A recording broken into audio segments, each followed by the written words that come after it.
and we're going to be talking about Swerve Strickland AEW. I nearly said Dynamite Dynasty finish pay-per-view this past weekend. Okay, you saw the finish, so you just tell us what happened. Well, what was the question with it? I mean, Swerve had him beat. The referee was knocked down, and then we came in. Who came in and knocked out Swerve? It was no less than the Young Bucks.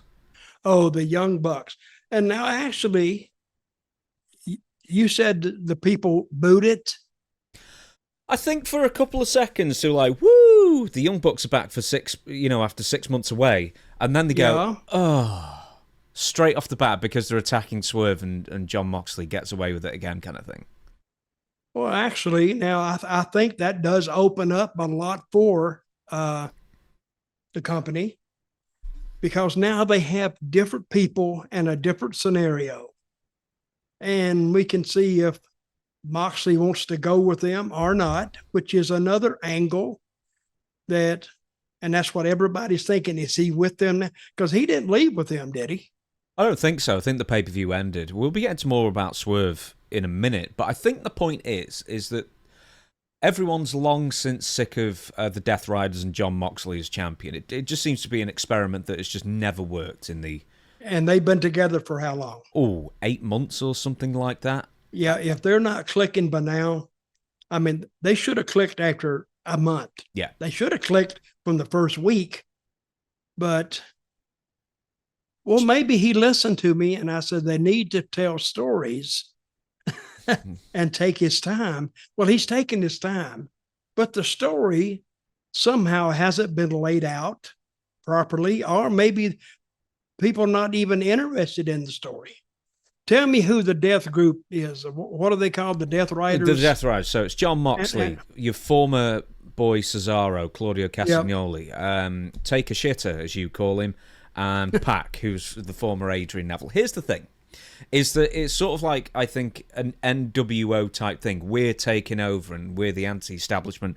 We want to take over the company. That's what Jon Moxley said. And then in the intervening 8 months, they've shown absolutely no impetus to actually take over the company or tackle the hierarchy or anything. And this is where it comes in the worst, because Young Bucks have returned after 6 months. Nobody missed them, in fairness. I don't even think diehard AEW fans missed the Young Bucks. And then for some reason they seem to be attacking Swerve on behalf of Jon Moxley. And the Young Bucks are, in real life and in storyline, AEW executives. So now everyone's just sort of standing there, like, wouldn't it make sense for the Young Bucks to go against the Death Riders?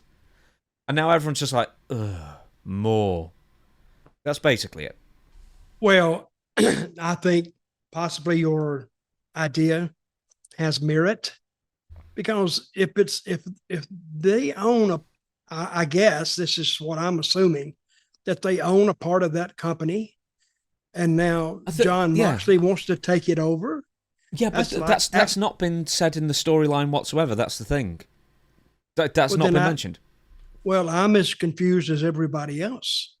I've got a booking question for you. I've got a booking question for you, Dutch. So, but they could go this way. Okay. Since he wants to go in, they're already in. So now they could be, but that doesn't pop to you. It needs to pop to you within the first 30 seconds of thinking about it. But I don't know where they're going to go, so I don't know. So, okay, right. So you're back in Puerto Rico. You're booking. How long would it take for you? Let's say whoever your champion was. And I understand in Puerto Rico, you wouldn't be the heavyweight champion for 2 years or something like that, Yep. But how long would you give somebody holding that belt until you thought that it just wasn't clicking and then you'd switch it up? I mean, would you exercise patience or would you switch it up quite quickly? You can't exercise patience in Puerto Rico. Because actually, when 1 week goes by and they're having trouble paying their bills and paying the talent, that means they're operating off this week's gross. And they won't give you much time to get it up. And I would say, if I really believed in a guy and I could feel the crowd, if he goes to do an interview or he goes to the ring and they're standing up, that means he has room to grow. And the crowd may not be may not be a good crowd when I first do it. But if the people that are there are really, loud and boisterous, I say, okay, there's something here. So I'm listening. I want the people to tell me, not me tell them. Let them tell me, then I follow what they have given me. So, but I won't give it long. If I'm getting a wrong signal, I'll know in less than 2 or 3 weeks, and then I'll change it. Do you think that the wrestling companies AEW, WWE exclusively have too much money so they can afford to make too many mistakes like this without changing course? Do you know what I mean? Oh yeah.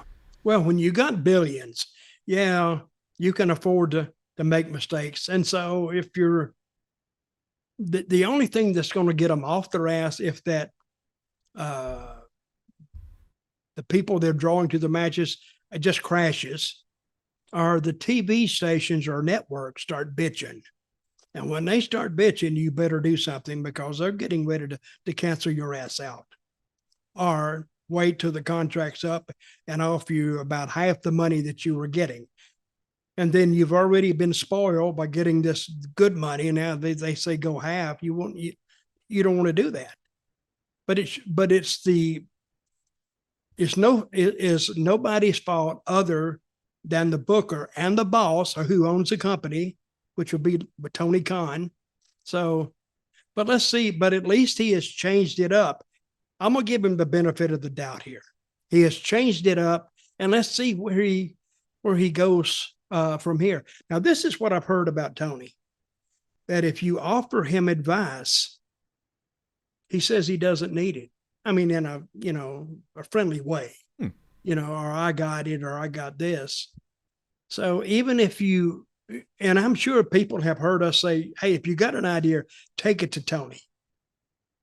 But he may not be willing to listen to it. I've ran into that a lot of times. I say, hey, I got an idea. And they'd say, oh, we don't need it. We got it planned out. Kind of like insulting in a way, really. But I've heard that a lot of times. And I say, hey, if you got it, you got it. So I just walk off. What am I going to do? So, but I have had them listen to it. I'd make them listen to it sometimes. And whether they use it or not, they kind of liked it, because you could tell it by giving it to them. Their stance would change, or their mood would change, and if they came back, the best thing I got off of it is it's not a bad idea. Okay, and they used some of them, and some of them they didn't. I'm going to give you one more quote from Tony Khan. You love the press scrums, the media scrums afterwards. Yep. The most pointless things in all of wrestling, I think. But anyway, here's the quote, or a very small portion of the quote. From the very beginning of AEW, the Young Bucks have been instrumental in the launch of this company.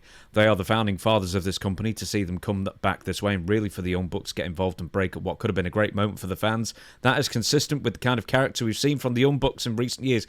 So he continues like this, right? And he doesn't actually explain why the Young Bucks did anything. He just sort of just repeated what had happened on TV, basically. What are you reaching for? Is someone giving you a drink? No. Oh, okay then. All I was doing was just reading that and looking out the corner of my eye and seeing you reach through the camera. Oh, I thought you just put the camera on yourself then. Oh, I did, but I'm just saying that. All I was doing was just looking up and down. There you go. Right. So, more interesting, I guess, for us is Booker T versus Swerve Strickland. So that's all he said. They have been instrumental in the launch of this company. He says constantly.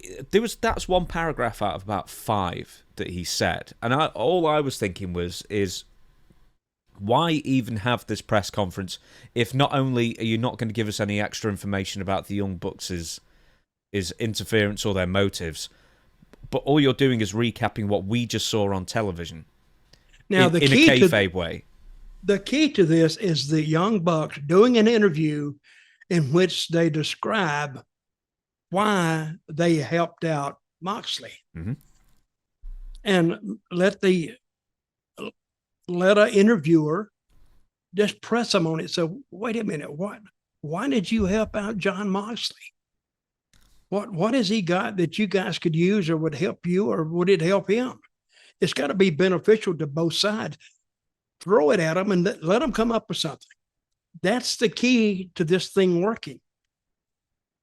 And accuse them of working with Tony Khan. So we have heard that since you were instrumental in this company starting, how close are you to Tony Khan at this point?